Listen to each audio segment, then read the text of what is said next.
Entering opening balances in Xero is crucial for setting up your accounting system accurately, especially when you're transitioning from another system or starting fresh.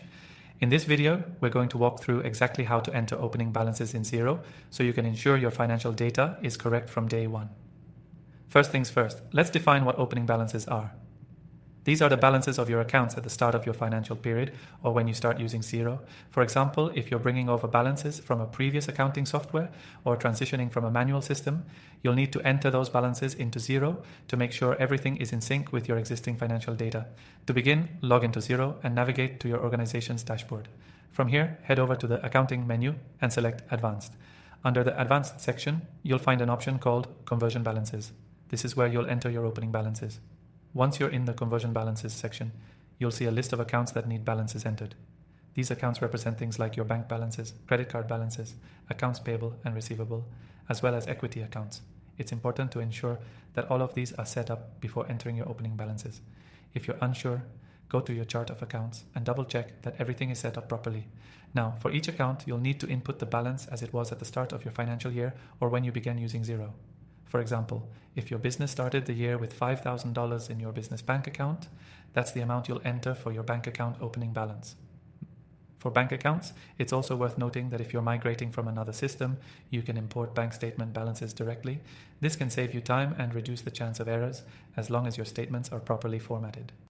Once your opening balances are entered for all the necessary accounts, Xero will automatically calculate the equity balances for you, which include retained earnings and other equity adjustments. You'll want to double check that the system has calculated these correctly. Another crucial point is the tax accounts.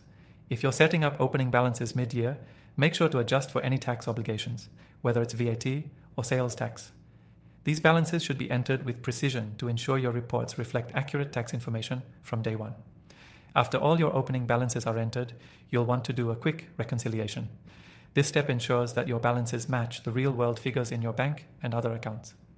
If you're migrating from a previous accounting system, this step helps you confirm that all data has been brought over accurately. Now, I know some of this can sound a bit complex, but don't worry.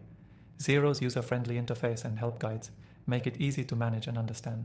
Plus, you can always refer back to your trial balances and balance sheets in Xero to verify that your entries are correct. In conclusion, entering opening balances in Xero might seem like a tedious task, but it's essential for setting up your business accounts correctly. By following these simple steps, you'll have a smooth transition into using Xero, and your financial reports will be on point. Before we wrap up, remember that if you're new to Xero, you can access it completely free through the link below, and we've got an exclusive extended trial for you to make sure you get the most out of the software. Now that you have a solid understanding of how to enter opening balances in Xero, you're ready to take control of your accounting and streamline your business finances.